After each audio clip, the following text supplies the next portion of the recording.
Hello friends, welcome to our channel SG notes. Friends, आज आम DElEd second year PC5 chapter 7 सामाजिक विज्ञान शिक्षादान पद्धति और पंथा संपर्क में आलोचना करिबा। प्रथमे आम विषय ना चैप्टर ना जहाँ जानते सामाजिक विज्ञान शिक्षादान पद्धति और पंथा। प्रथमे आम जाना उचित जे पद्धति कौन तने पद्धति कौन शिक्षादान तथा शिक्षण प्रक्रिया को सहज और फलप्रद करने निमंते पद्धति होची कौन शिक्षकों द्वारा गृहीत पदक्षेप बा उपाय। जो सब उपाय शिक्षादान पद्धति रे शिक्षक माने प्रयोग करिथांती ताहाकू कौन गोटे गोटे पद्धति कुआ जाए। साधारण भावे पद्धति होची पिला मानकर शिक्षण पई योजना प्रस्तुति परिचालना भाव आदान प्रदान एवं शिक्षा आकलन निमंते गोटे प्रक्रिया। पद्धति होची एक प्रक्रिया जहा द्वारा शिक्षक पिला मानकर गुणात्मक शिक्षार विकास करने पई शिक्षण पई जो योजना प्रस्तुत करती परिचालना आ निजर भावर आदान प्रदान करिवार गोटे प्रक्रिया। माने पद्धति होची शिक्षार एक मौलिक उपादान। कारण गोटे उपयुक्त पद्धति नहेले आमर शिक्षण प्रक्रिया उपयुक्त भावे हो पारिबो नाही।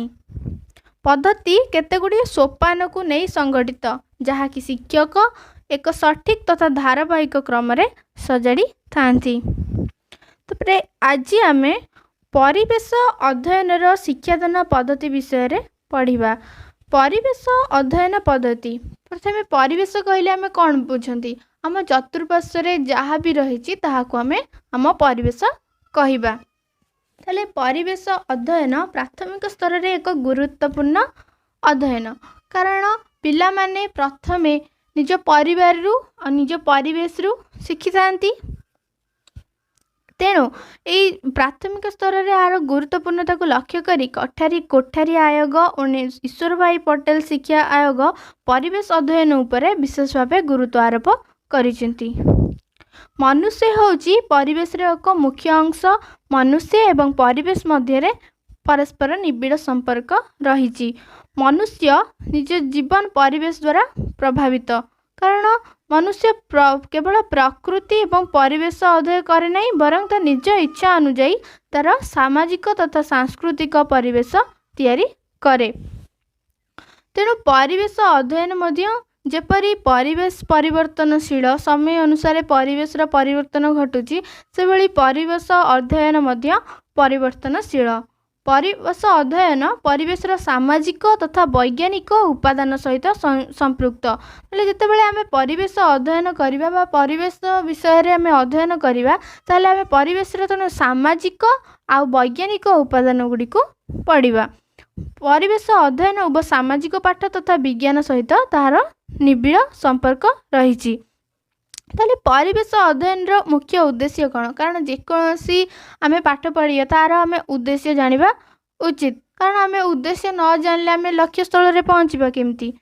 तो परिवेश अध्ययन रो मुख्य उद्देश्य कौन? परिवेश संबंधी ज्ञान आहरण प्रकृति तथा समाज रे विभिन्न उपादान मध्य संपर्क विषय रे बुझाणा। प्रकृति रे जे सब उपादान अछि तांको भितरे परस्पर संपर्क तथ्य एवं प्रमाण संग्रह वर्गीकरण तुलना सिद्धांतीकरण और तार साधारणीकरण और मनोवृत्ति तथा मूल्यबोधर विकास अन्वेषण तथा नूतन तथ्य आहरण और आविष्कार पई इच्छार विकास और परीक्षण दक्षतार विकास।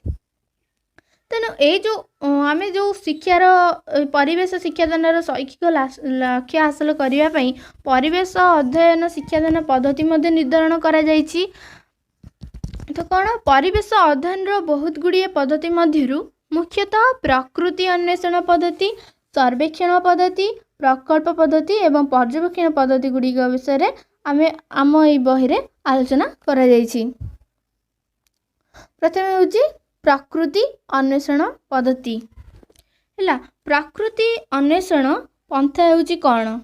प्रकृति अन्वेषण पंथा होची परिवेश अध्ययन रे अन्वेषण पंथा होची एक शिक्षार्थी केन्द्रिक पंथा। प्रथमे शिक्षार्थी केन्द्रिक पंथा कौन ना शिक्षार्थी केन्द्रिक पंथा शिक्षार्थी को मुख्य रूपे ग्रहण करा जायଥାଏ। माने शिक्षार्थीर आग्रह आवश्यकता अनुसार शिक्षण कार्य होता है। ताले परिवेश अध्ययन रे जो अन्वेषण पंथा से हूँ एक शिक्षार्थी केन्द्रिक पंथा जो शिक्षार्थी माने अन्वेषण पाई तालीम पाई था जो कौन होता है ना पिला माने अन्वेषण करिकी निजे निजे खोजिकी निजे सर्च करिकी करने तालीम पाई था। ताले अन्वेषण पंथार सोपान अन्वेषण पंथार सोपान गुड़िक कौन समस्यार उपस्थापन अनुकल्पना सृष्टि सत्य संग्रह परीक्षण और सत्यासत्य निर्धारण और समस्यार समाधान।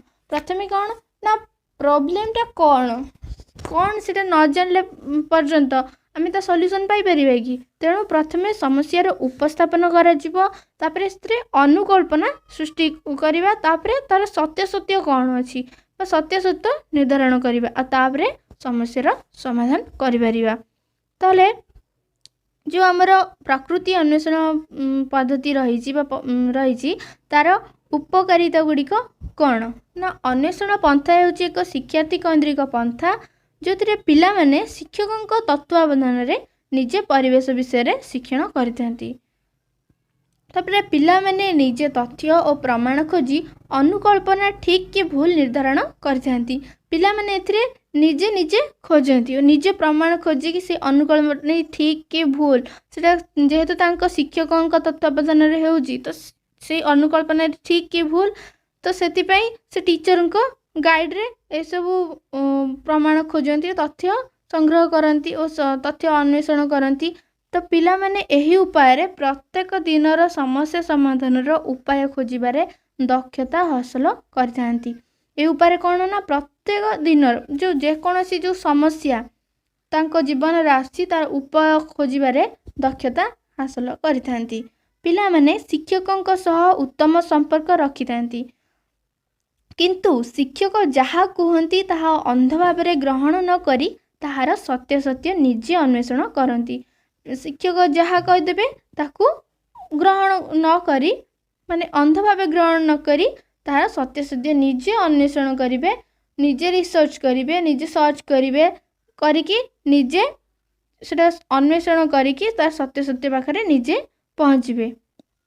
यही पंथा माध्यम रे पिलामानंकर वैज्ञानिक मनोवृत्ति बा अन्वेषण मनोवृत्ति बढ़े। ऑब्वियसली जड़े जदि खोजिबो अधिक जानिबा को चाहिबो ताहले तांकर कोन वैज्ञानिक मनोवृत्ति बा अन्वेषण मनोवृत्तिर वृद्धि घटिबो। तापरे जेकोसी आमे जहाँ भी आमे आम जीवन रे अछि जेकोसी जिनिसर उपकारिता सहित तार अपकारिता मध्य थाए कौनसी ना कौनसी दोष त्रुटि रही थाए। से भरी प्रकृति अन्वेषण पद्धतिर दोष त्रुटि मध्य रही। यही पंथा अन्य समस्त पंथा तुलन में धीर जेहेतु पिला माने निजे निजे अन्वेषण करिकी निजे रिसर्च करिकी सर्च करिकी जानूचंती शिक्षार्थी केन्द्रिक पंथा तेणु एटा अन्य समस्त पंथा तुलन में धीर किंतु एटारे शिक्षार्थी माने अधिक ज्ञान आहरण करते प्रत्यक्ष ज्ञान। यही पंथा कार्यभित्तिक पंथा होइथिबारु केही केही शिक्षार्थी यही पंथा को भल पाती नहीं। एटी जेहेतु कार्यभित्तिक पंथा अर्थात पिला माने को निजे करबा पई पड़िबो एवं यह रिजल्ट पाइबा लेट होता है बा एटा बहुत समय सापेक्ष तेणु कई कई शिक्षार्थी यही पंथा को भल पाती नहीं। तापरे अधिकांश शिक्षक एपरी परिस्थिति बा यही उपाय शिक्षादान शिक्षण निमंते समर्थ हो पारती नहीं कारण समस्त शिक्षकंकर यही उपाय शिक्षादान करने मे बी ज्ञानर किंबा निजर दक्षतार अभाव परिदर्शित होता है। तापरे आमे परिवेश अध्ययन प्रकृति अन्वेषण पद्धति संपर्क में आलोचना कले तार सोपान उपकारिता और दोष त्रुटि संपर्क में आलोचना कले परवर्ती होची अन्य एक पद्धति होची सर्वेक्षण पद्धति। सर्वेक्षण पद्धति कौन सर्वेक्षण पद्धति सर्वे मेथड परिवेश अध्ययन एक वास्तव पद्धति। यही सर्वे शब्द सर और एसर शब्द उत्पत्ति जार अर्थ होची ओवरवियर और वियर जार अर्थ होची सी।